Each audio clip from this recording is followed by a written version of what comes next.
आज का बच्चे हमारा टॉपिक है पेटी कैश बुक। पेटी कैश बुक का मतलब क्या होता है सर? सर बिजनेस में ना बहुत सारे हमारे खर्चे होते हैं जो कि रेगुलर नेचर के होते हैं बेटा, लेकिन वो जो खर्चे होते हैं ना सर वो बहुत छोटे छोटे अमाउंट के होते हैं।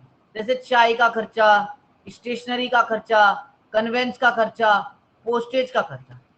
अब बेटा ये इतने छोटे छोटे खर्चे होते हैं रेगुलर नेचर के, तो अब अगर जो तुम्हारा कैशियर है बेटा अब उसका हिसाब रखने लग गया तो तुम सोचो ना कैश बुक तुम्हारा कितना लेंदी हो जाएगा बेटा, और उसके लिए बहुत ज्यादा वर्कलोड बढ़ जाता है।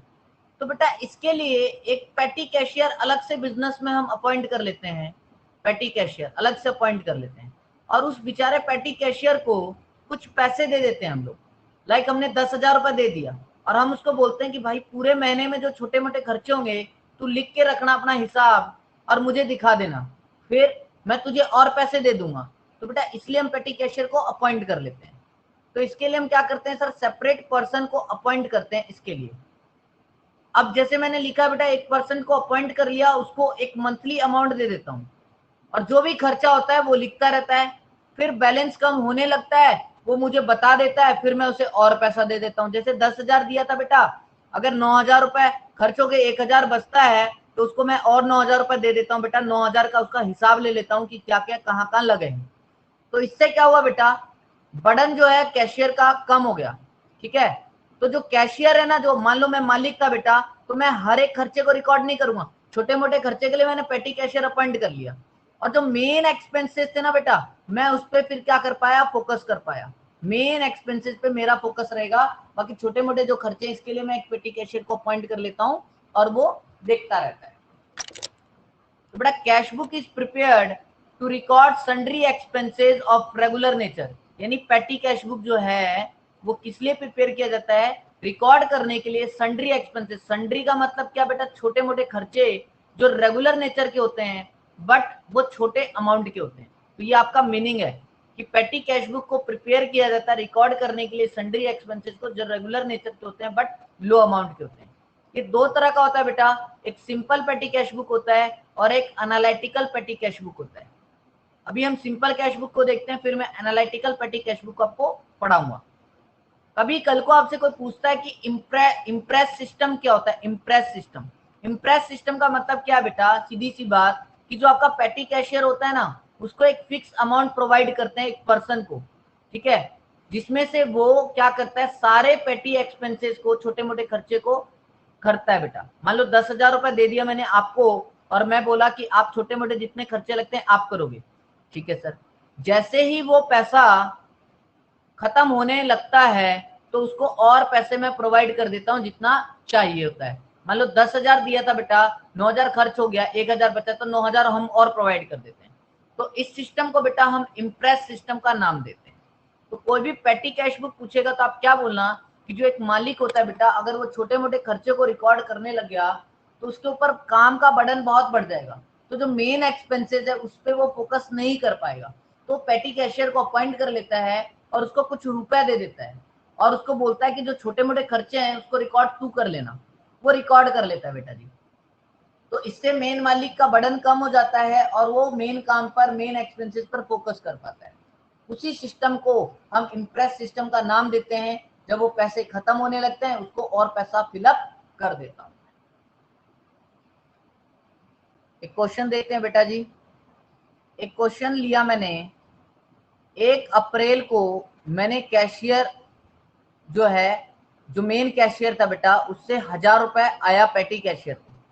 ठीक है, इसका फॉर्मेट ड्रॉ कर लेंगे बेटा पहले। ये इसका फॉर्मेट है सिंपल पेटी कैश बुक का। Amount received, LF, date, particulars, voucher number, amount paid. ठीक है बेटा जी। अब इसमें करना क्या होता है, देखो कितना अमाउंट आया सर, 1,000 रुपए का बेटा अमाउंट आया मेन पेटी कैशियर को। किससे, कैशियर से। अप्रैल 1 को ये वाला अमाउंट जो है, ये अप्रैल 1 को ये वाला अमाउंट आया। हम क्या लिखेंगे, टू कैश अकाउंट, हमारे पास पैसा आया मेन कैशियर से। अप्रैल 2 को क्या हो रहा है बेटा जी, अप्रैल 2 को हम खर्चा कर रहे हैं किस पे, इस 1,000 रुपए में से बाई पोस्टेज पर हम खर्चा कर रहे हैं कितना बेटा, 50 रुपए। तो हम यहाँ लिख देंगे 50 रुपए। बेटा वाउचर नंबर अगर होगा क्वेश्चन में गिवन तो हम वाउचर नंबर पे जगह पे वाउचर नंबर लिखेंगे, अदरवाइज वाउचर नंबर नहीं लिखेंगे। तीसरा बेटा, तीसरा खर्चा क्या कर रहे हैं हम शॉप पर खर्चा कर रहे हैं बेटा, साबुन पर खर्चा कर रहे हैं, कितने का, 30 रुपए का, उस खर्चे को लिखेंगे हम। फिर 4 तारीख को हम क्या खर्चा कर रहे हैं बेटा, कुली फेयर दिया, कुली फेयर। जो भी खर्चा बोलेगा उस खर्चे को लिखते जाओ और हिसाब बनाता जाओ। 60 रुपए का खर्चा हुआ सर। और फिर खर्चा हुआ 5 तारीख को पोस्टेज का, बाय पोस्टेज अकाउंट, कितने का, 40 रुपए का। ठीक है जी। फिर सर फिर ये मान लेता हूँ बेटा 4 तारीख को ही हुआ है। फिर खर्चा हुआ 10 तारीख को बाय स्टेशनरी अकाउंट, स्टेशनरी का खर्चा हुआ कितने का, 100 रुपए का। फिर खर्चा किसका हुआ, बाय 12 तारीख को by refreshment account, by refreshment account, मान लिया 50 रुपए का खर्चा हुआ सर। 13 तारीख को फिर से खर्चा हुआ कुली फेयर का, कुली फेयर अकाउंट, हमारा खर्चा कितने का हुआ सर, 100 रुपए का। ठीक है। और खर्चा देखो सर, और खर्चा देखते हैं बेटा जी।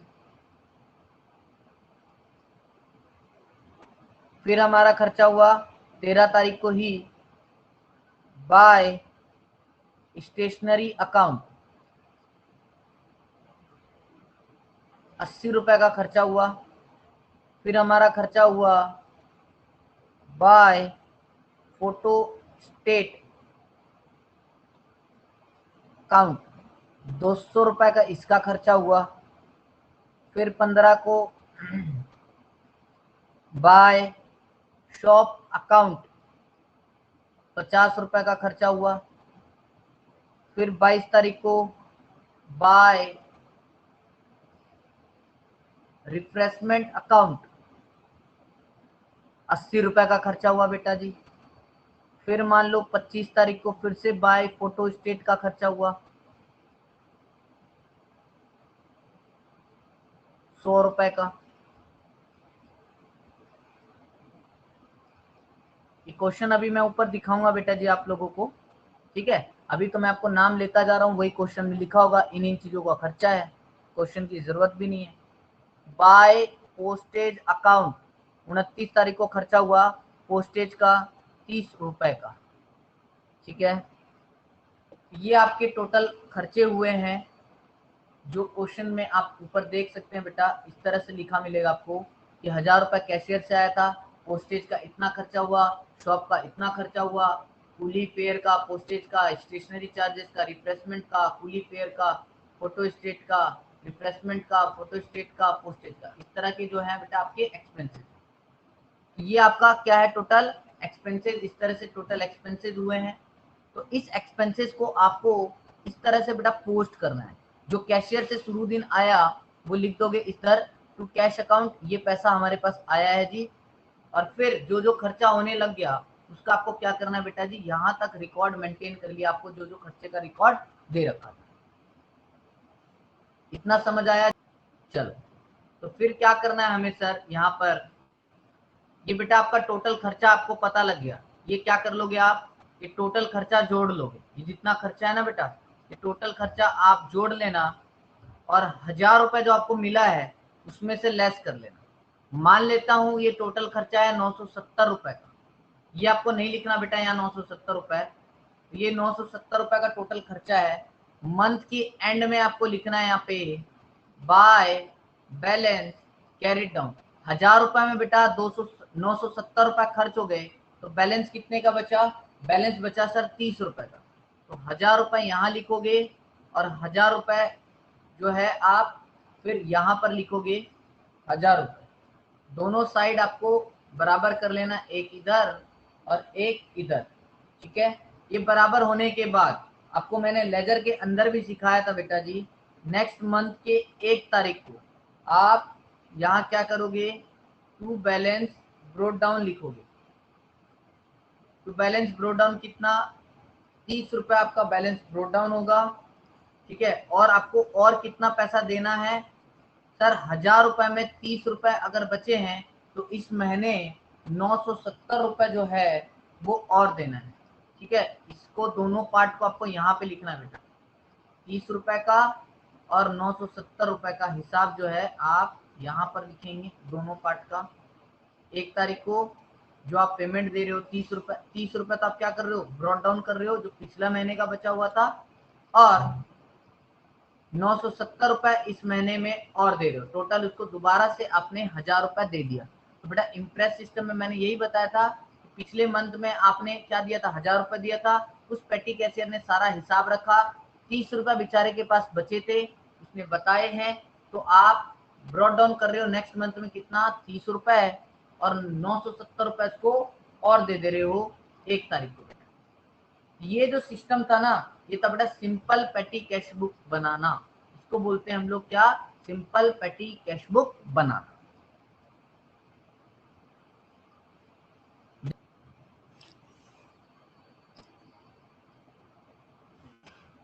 अब हम बनाते हैं नेक्स्ट जो हमारा बेटा जी एनालिटिकल पेटी कैश बुक।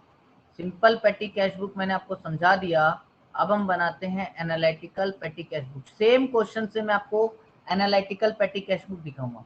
वहां पे बेटा एक ही जगह में सारे काम कर रहा था एक ही कॉलम के अंदर, यहाँ मैं अलग अलग कॉलम बना ले रहा हूँ हमारी सुविधाएं के लिए, तो ये एनालिटिकल बन जाता है। अमाउंट रिसिप्ट का कॉलम बना लो, इसको थोड़ा मैं छोटा कर लेता हूँ अमाउंट रिसिप्ट को, ये आपका अमाउंट रिसिप्ट का कॉलम हो गया। डेट का कॉलम बना लो, एक पर्टिकुलर्स का कॉलम बना लो,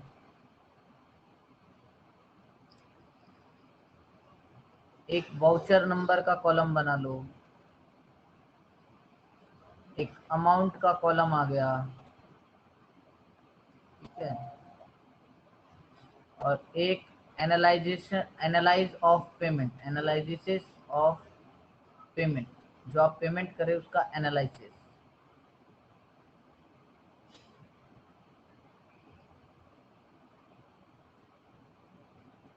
एनालिसिस ऑफ पेमेंट के अंदर मैं अलग अलग, देखो खर्चे हमारे किस तरह के थे सर, एक तो खर्चा था पोस्टेज का, हम देख पा रहे थे, एक खर्चा हम लोगों का शॉप का था सर, शॉप का, एक तो ये खर्चा देख पा रहे थे हम लोग, एक खर्चा हम लोगों का कुली का था सर, कुली का, एक खर्चा ये देख पा रहे थे, एक खर्चा हम लोगों का क्या था सर, स्टेशनरी का था, एक खर्चा ये देख पा रहे थे, और क्या था खर्चा, और और देखते हैं हम लोग खर्चा क्या था, एक रिफ्रेशमेंट का खर्चा था बेटा जी, रिफ्रेशमेंट का खर्चा था एक, ठीक है सर, और खर्चा किसका था देखो, और फोटो स्टेट का खर्चा था, फोटो स्टेट का खर्चा था। तो कुछ हमारे जो थे यहाँ पे खर्चे थे जो हमने देखे थे। तो अब मैंने क्या किया, सभी खर्चों का अलग अलग कॉलम बना दिया। जब सिंपल पेटी कैश बुक की बात कर रहा था तो अलग अलग कॉलम नहीं थे। अब मैं यहाँ क्या लिखूंगा सभी खर्चों पे कि अप्रैल 1 को मेरे पास 1000 रुपए तो इस बंदे से कैशियर से आया, ठीक है, यानी टू कैश अकाउंट मेरे पास आया 1000 रुपए कैशियर से। 2 तारीख का मैं अपना खर्चा बता रहा हूँ, मान लो बेटा जी बाय पोस्टेज का खर्चा, 2 तारीख का जो हमारा खर्चा है मान लो किसका है, बाय पोस्टेज का, वाउचर नंबर हो तो लिख देना। तो पोस्टेज का खर्चा बेटा पोस्टेज में जाएगा, पोस्टेज में 50 रुपए गया और अमाउंट के कॉलम में 50 रुपए आ गया। तीसरा खर्चा क्या था हमारा, तीसरा खर्चा था बेटा जी शॉप का, बाय शॉप, कितने का, फिर से शॉप का कॉलम है बेटा, शॉप के कॉलम में 30 रुपए डालो, और टोटल ये अमाउंट है जो ये टोटल अमाउंट का कॉलम है बेटा, ये टोटल अमाउंट के कॉलम में 30 रुपए आ गया। फिर हमारा खर्चा किसका है सर, फिर हमने देखा था हमारा कुली फेयर का खर्चा था, कुली फेयर का खर्चा था 60 रुपए बेटा, कुली फेयर का, तो कुली फेयर के कॉलम में आ जाएगा 60 रुपए, यहाँ टोटल के कॉलम में 60 रुपए डाल दोगे फिर आप। और सर और किसका खर्चा है, सारे खर्चे देखते जाते हैं अभी सीरीज वाइज।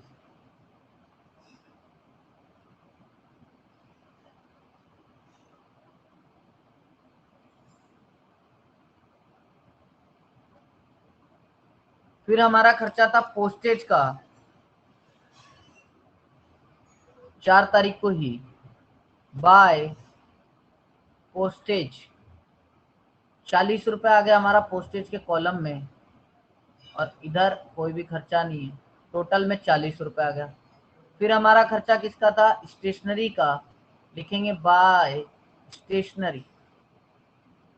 स्टेशनरी का कॉलम बना लेंगे आप, बना रखा हमने, इसका कुछ नहीं है। इधर कितना है स्टेशनरी आपका, 100 रुपए का, टोटल के कॉलम में डाल दिया 100 रुपए।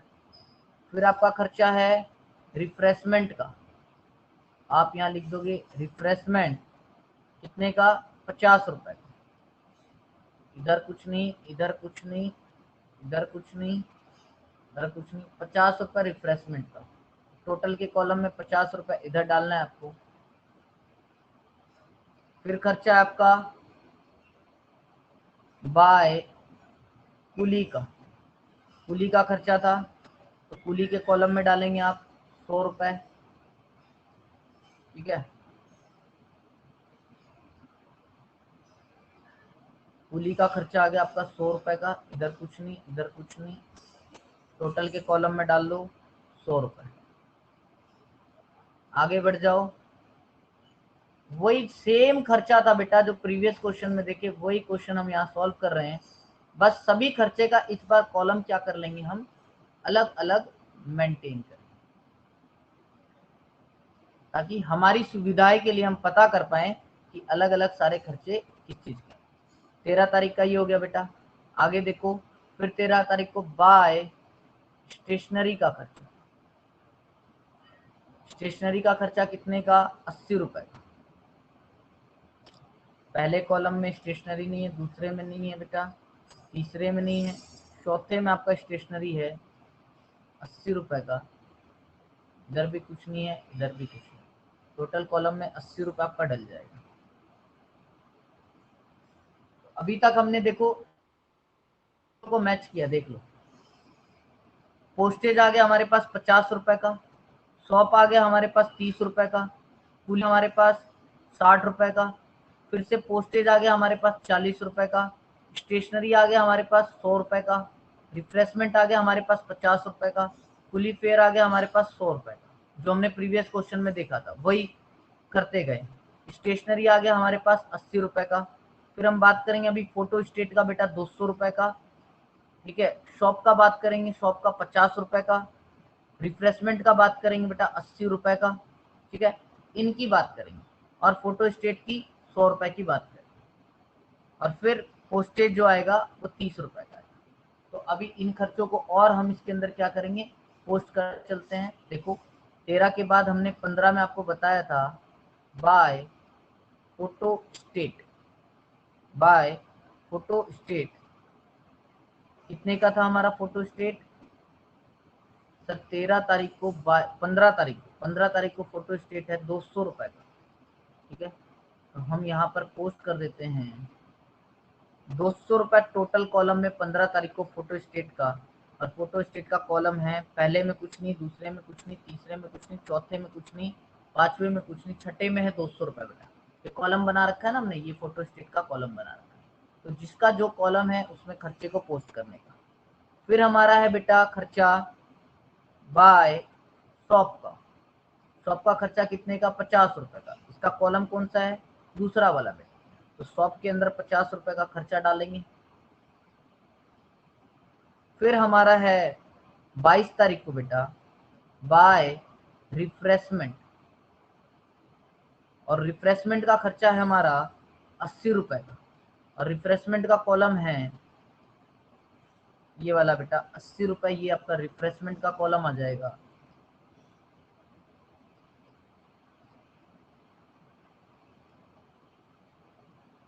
और फिर रिफ्रेशमेंट आने के बाद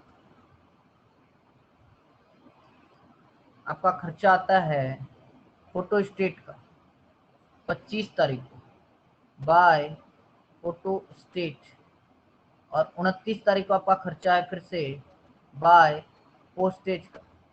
ये दो खर्चे और कितने अमाउंट के हैं ये भी चेक कर लेते हैं। बाय फोटो स्टेट 100 रुपए का था बेटा, और पोस्टेज 30 रुपए का। तो फोटो स्टेट के कॉलम में 100 रुपए डल जाएगा और इसका 30 रुपए डल जाएगा। तो 100 रुपए आपका फोटो स्टेट का कॉलम है, जो 100 रुपए इधर है, और पोस्टेज का कॉलम आपका पहला वाला ही बच्चा 30 रुपए, बाकी इनमें कुछ भी नहीं। अब आपको करना क्या है, जब आपने इतना कर दिया टोटल,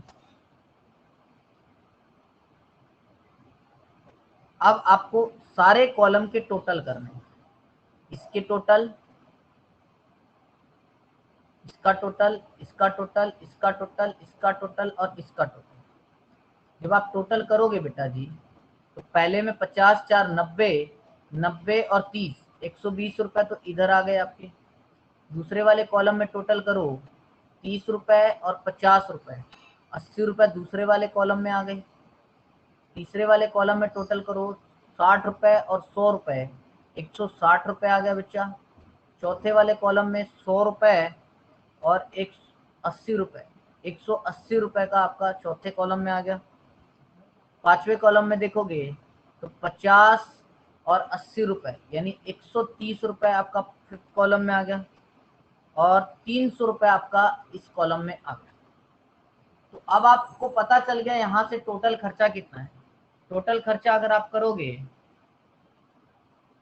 एक तो आपका 120 का, 80 का, 160 का, 180 का, 130 का और 300 रुपए का, 970 रुपए का आपको साफ साफ दिख रहा है सर हमारा क्या है टोटल खर्चा, 970 रुपए का। तो बाय बैलेंस कैरी डाउन कितना बचेगा, दोबारा से यहाँ भी 30 रुपए का बचेगा बेटा। तो आप यहाँ लिखोगे क्या, एंड में, मंथ के एंड में, बाय बैलेंस कैरी डाउन 30 रुपए आपको यहाँ पे लिखना पड़ेगा, यहाँ पे मंथ के एंड में। तो मंथ के एंड में सर हम क्या कर लेंगे, 30 रुपए बाय बैलेंस कैरी डाउन लिख लेंगे। तो जब आप ये 30 रुपए यहाँ पे लिख लोगे बैलेंस कैरी डाउन, आपका टोटल यहाँ कितना हो जाएगा बेटा जी, 1000 रुपए का ये टोटल हो जाएगा। तो आपको पता है कि 1000 रुपए मुझे यहाँ भी टोटल मैच कराना, तो ये आपका टोटल का हिसाब था।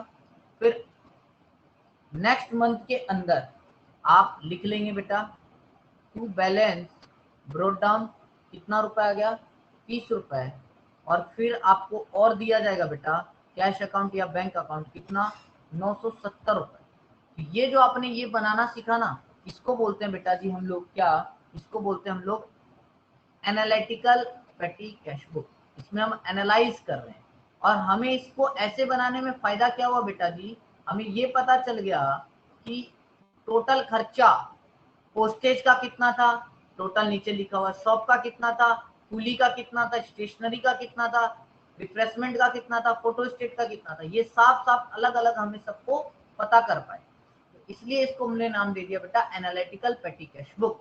और वैसे ये बुक भी सेम ही था बेटा, आंसर सबका सेम आएगा, सिंपल बनाया, एक ही कॉलम लिया था बेटा, उसके अंदर कुछ लिख दिया गया। ये आपका दो था बेटा, सिंपल कॉलम कैश बुक और पेटी कॉलम कैश बुक, इस पे आपको ध्यान देना है। आप बेटा जो अलग अलग कॉलम बनाते हो ना, ये जो मैंने अभी आपको अलग अलग कॉलम दिखाया, एक कॉलम आप सन्ड्रीज के नाम का भी बना सकते थे। अगर आपको लगता था बेटा बहुत सारे पूरे क्वेश्चन के अंदर, अगर मान लो आपको लगता है कि पोस्टेज का एक ही खर्चा है, तो पोस्टेज को सन्ड्रीज में डाल दिया। ऐसे और कोई आइटम है बेटा जिसको आपको लगता है एक ही खर्चा है, तो उसको सन्ड्रीज के अंदर डाल सकते हो आप।